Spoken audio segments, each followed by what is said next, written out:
आज उपस्थित साधुगुरु वैष्णवगण अनेक दूर दूरान्त থেকে উপস্থিত হয়েছেন আপনাদের সেই চরণে আমার শত কোটি ভক্তি রইল। আমার অনেক ভুলভ্রান্তি হতে পারে, ছোট ভাই মনে করে, পুত্র মনে করে, আমাকে ক্ষমা করে দিবেন। কারণ আমি তো আপনাদেরই সন্তান, আমি তো একজন দিনই কাঙ্গাল, সাধন জানি না, ভজন জানি না।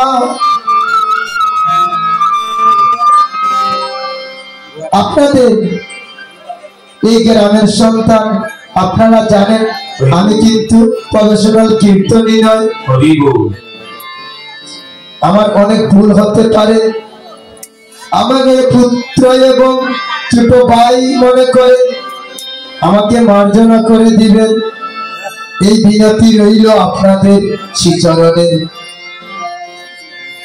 আর মাতাদের উদ্দেশ্যে আমি একটি কথা বলতেছি, আমার একটি দাবি মাতাদের কাছে, যে মাতারা বসে আছেন,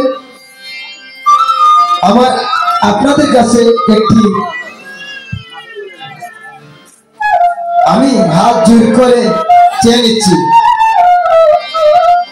আপনারা যত বেশি বেশি উলুধ্বনি করবেন তত বেশি আজকে মহন্ত বিদায়ে আমার গৌরী খুশি হবে। মহন্ত বিদায়ে শ্রীবাস অঙ্গনে বসে যে মায়েরা উলুধ্বনি বেশি বেশি করে, আমার গৌরাঙ্গ মহাপ্রভু তাদেরকে যখন যে কাজ প্রয়োজন তাদের সঙ্গে গিয়ে নিজে করে দেয় আমার গৌরহরি। গৌরাঙ্গ মহাপ্রভুর কৃপা ছাড়া আমরা কিন্তু কোনো কাজ করার সমর্থ নেই। আর বাবাদের উদ্দেশ্যে আমার শত কোটি ভক্তি রইল, আমার আকুল নিবেদন বাবাজি, আপনাদের শ্রীচরণে আমার আকুল নিবেদন, আপনারা যত প্রেরণা করবেন, যারা শ্রীবাস অঙ্গনে বসে দু হাত তুলে আমার গৌরাঙ্গ মহাপ্রভুর বলে হরিধ্বনি করে, কখনো তাদের দেখবেন, কখনো তাদের যে সময় প্রাণপাখি চলে যায়, প্রাণপাখি চলে যাবে, কিন্তু তাদের আজ কখনো অচল হবে না। কারণ গৌরীর কাজে এই আমাদের দেহের যে কয়টা অস্ত্র আছে, সব কয়টা অস্ত্র আমার গৌরাঙ্গ মহাপ্রভু দিয়েছে বলে আমরা পেয়েছি।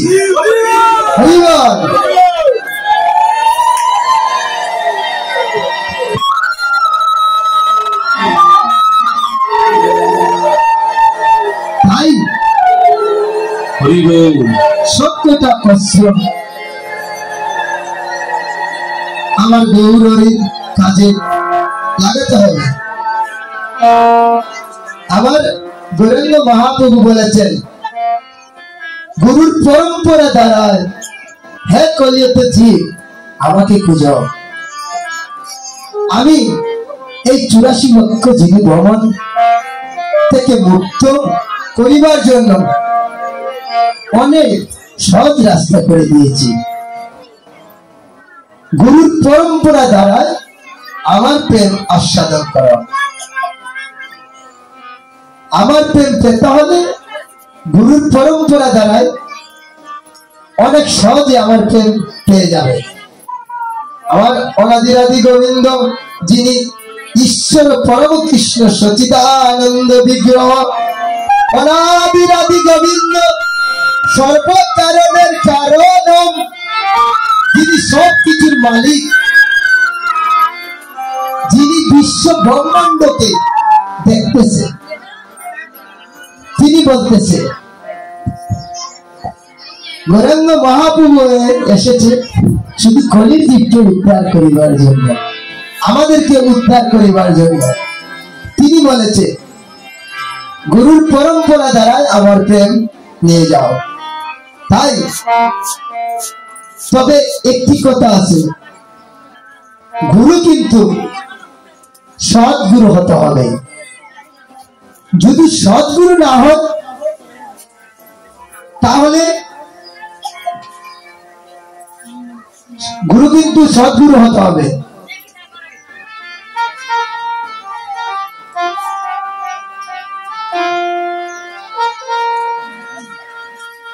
যদি গুরু সৎ হয় তাহলে আমার প্রেম পেতে কোনো কষ্ট হবে না। ভগবানের প্রেম পাওয়া কিন্তু এত সহজ নয়। রাধে রাধে।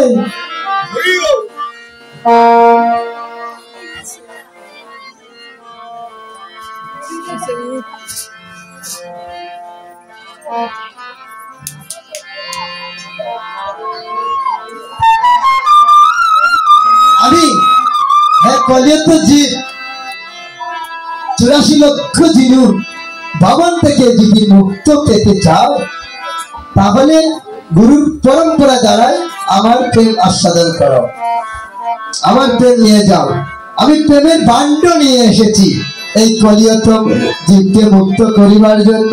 আমার গৌরাঙ্গ মহাপ্রভু প্রেমের ভাণ্ড নিয়ে এসেছে এই কলিয়ত জীবকে মুক্ত করিবার জন্য। আমরা সবাই জানি কিন্তু 84 লক্ষ জিনু ভ্রমণ করতে হয়। কিভাবে ভ্রমণ করতে হয় সেটা যে মাতারা জানেন, যে পিতারা জানেন, সবাই জানেন। যারা জানেন না তাদের উদ্দেশ্যে বলতেছি। কৃমিকীট, পশু পক্ষী, গাছপালা, মৎস্য এইগুলা থেকে মুক্ত পেতে হলে অনেক কিছু ইত্যাদি 84 লক্ষ জিনু 30 লক্ষ বার বৃক্ষ জীবিতে ভ্রমণ করতে হয়।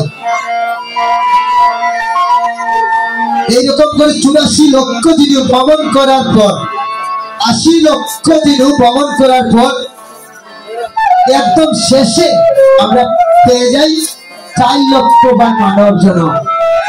এই মানব জন্মটা যদি কাজে লাগাতে না পারি, আমার গোবিন্দ অনাদিরাদি গোবিন্দর সেবাতে লাগাতে না পারি, এত কষ্ট করে এই মানব জন্ম পেয়েছি, এই জন্মটা যদি আমাদের ভুলে ব্যথায় চলে যায় তাহলে এই জন্ম 100 কোটি পূর্ণের ফলে, 100 কোটি পূর্ণের ফলে আমরা দেখেন কোটি কোটি বছর, এক জন্মের আগের কথা কেউ বলতে পারবো না, কিন্তু কোটি জন্মের স্বীকৃতির ফলে এই পেয়েছি মানব জন্ম। নিতাই গো হরি বল। আর এই মানব জন্ম যদি আমাদের জন্য বিফল হয়ে যায়, আমরা বলি না আর কি হবে সাদের মানব জন্ম, বলি না, বলবো। তাই আমরা কি মাতারা, আপনারা যদি কথা না বলেন, কথা যদি বলেন রাধে, যদি আমি তো আপনাদের এলাকার সন্তান, যদি কথা বলেন আমি যদি বন্ধ হয়ে যাই আপনাদেরকে লক্ষ্য করি তাহলে হবে না। তাই গুরুর পরম্পরা দ্বারাই অনাদিরাদি গোবিন্দর প্রেম আস্বাদন করব, কিন্তু অনাদিরাদি গোবিন্দর প্রেম আস্বাদন করা এত সহজ নয়, সিঁড়ি আছে। ভগবান দেখেন আমার অনাদিরাদি গোবিন্দ বলেছে সত্য, কিন্তু সদ্গুরু হতে হবে। আমাদের বাচ্চারা যখন স্কুলে ভর্তি করি, মাস্টার একটি পরীক্ষা দেয়, আর ভগবানের খাতায় যদি কোনো ভক্ত ভর্তি হয় তাহলে ভগবানও ভক্তকে পরীক্ষা দেয়। পরীক্ষায় যদি পাস করতে পারে কোন ভক্ত, যে ভক্ত পরীক্ষায় পাস করবে সে 100 কোটি জন্মের পাপ থেকে মুক্ত হয়ে চলে যাবে গোলকে। তাই হরিবল।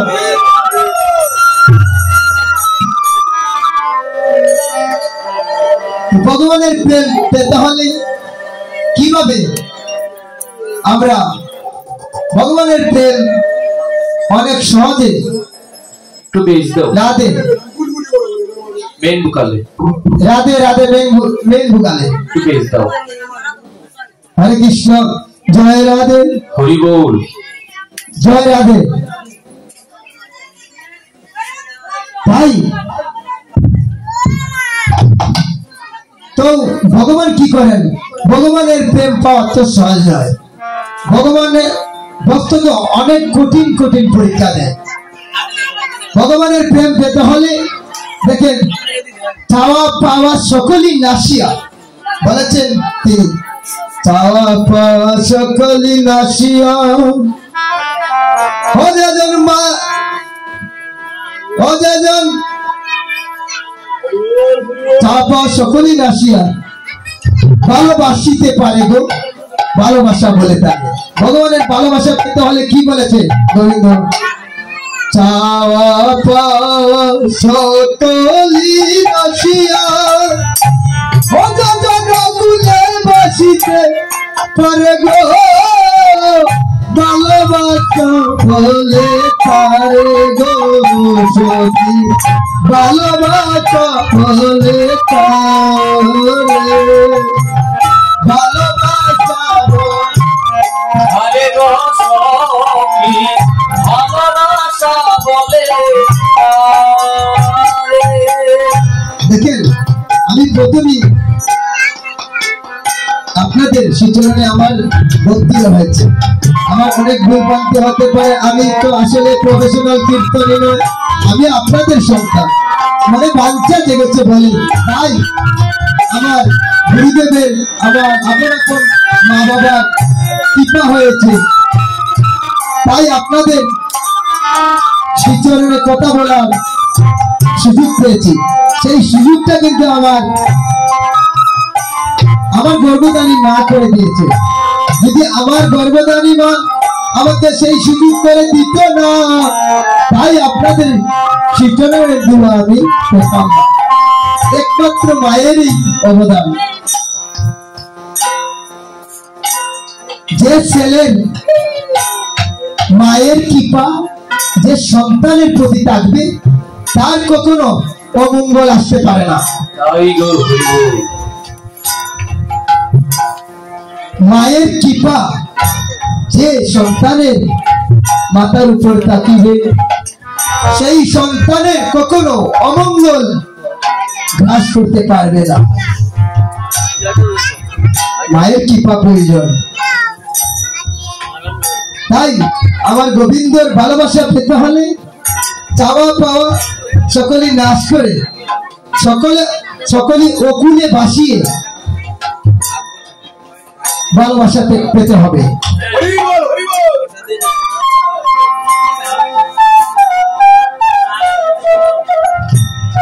আমার গৌরাঙ্গ মহাপ্রভু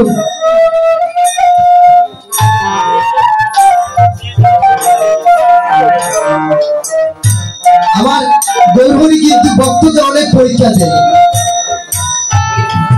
দেখেন রাধে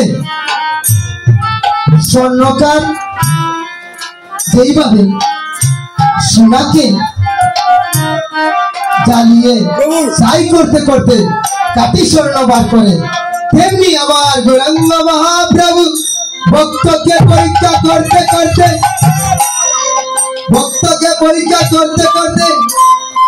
পরম ভক্ত করে নিয়ে চলে যায় গোলক বৃন্দাবন। তাই হরিব।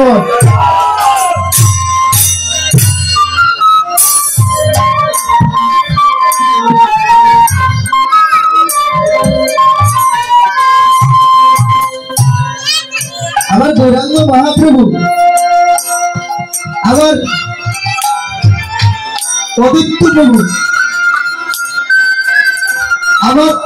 প্রভু অদিত্য প্রভুর কথা না বললে না হয়। যে ডান পাশে দাঁড়িয়ালা লোকটি, তিনি কিন্তু দেবাদিদেব মহাদেব, দাপর যুগের কৈলাসপতি দেবাদিদেব মহাদেব। তিনি গৌরাঙ্গ মহাপ্রভু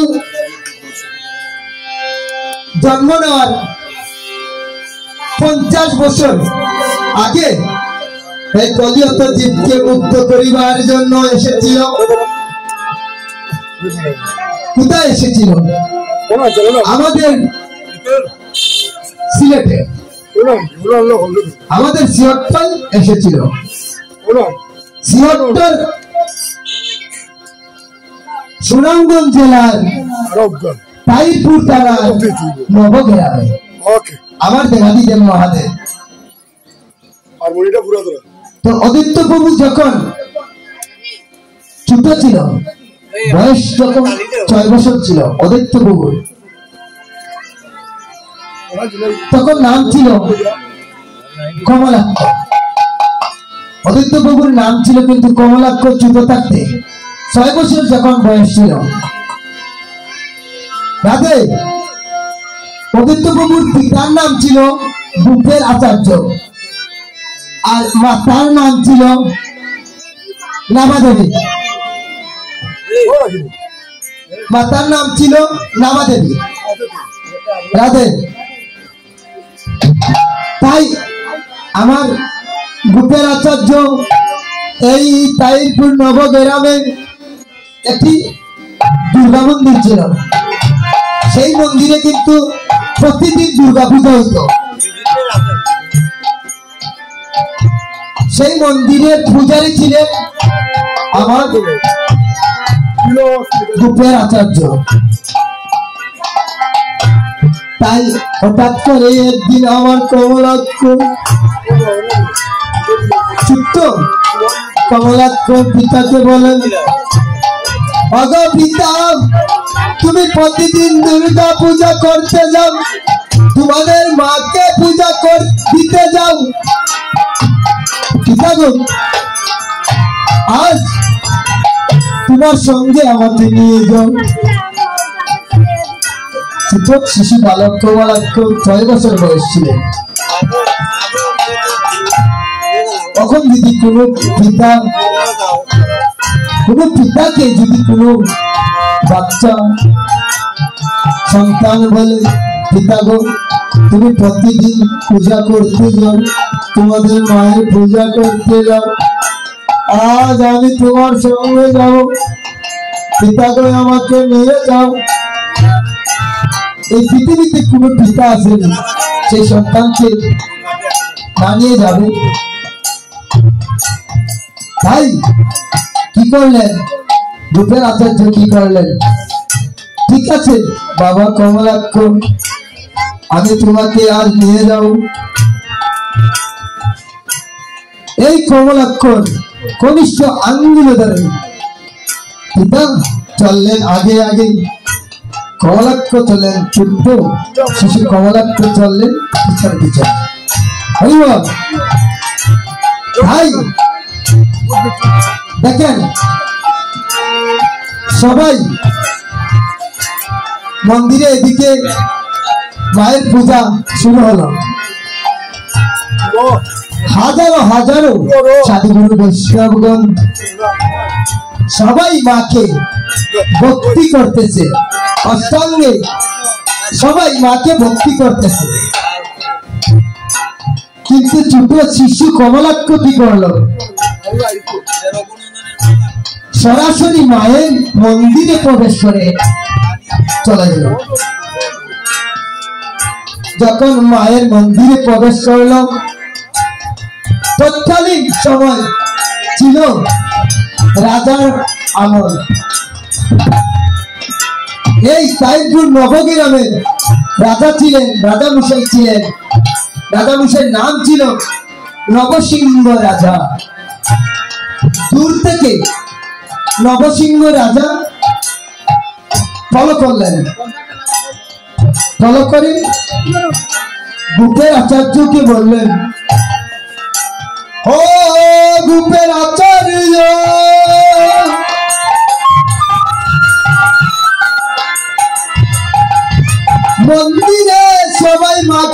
ভক্তি করলাম,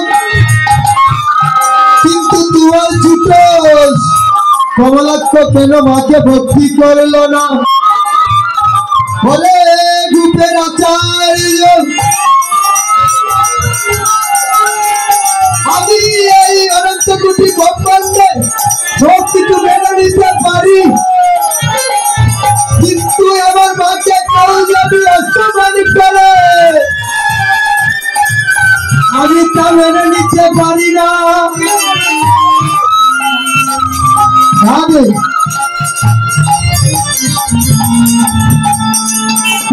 ভাই নবসিংহ রাজা বললেন, পৃথিবীতে আমি সব কিছু মেনে নিতে পারি, বাবা গো তোমার ছোট শিশু কমলাক্ষ কেন মাকে ভক্তি করলো না? আমার মাকে কেউ যদি অসম্মান করে আমি তা মেনে নিতে পারি না। তোমার চালাকে বলো, তোমার কমলাক্ষকে বলো ভয়ে গুপের আচার্য মাকে ভক্তি করতে বলো। এদিকে কি করলেন গুপের আচার্য? আপনারা কথা বললে হবে না, গুপের আচার্য ভালো কথা শোনা ভালো, আপনারা গ্রহণ করে নিচ্ছেন। আজকে কীর্তন শ্রবণ করে যদি কোন মায়েরা আমার কোন বাবারা একটু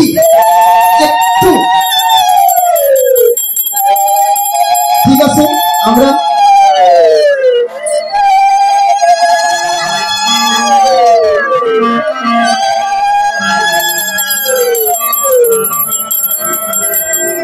হরি বল, হরি বল। আচ্ছা ঠিক আছে, আমরা আমার গৌরাঙ্গ মহাপ্রভু আমরা এখানে স্টপ দিই, এখানে বন্ধ করলাম। আমার মনে না থাকলে আপনারা মনে করে দিবেন, ওই জায়গাতেই ধরবো। আমরা সবাই মিলে আজকে আমার গৌর গৌরী ভোগ আরাধনা করি।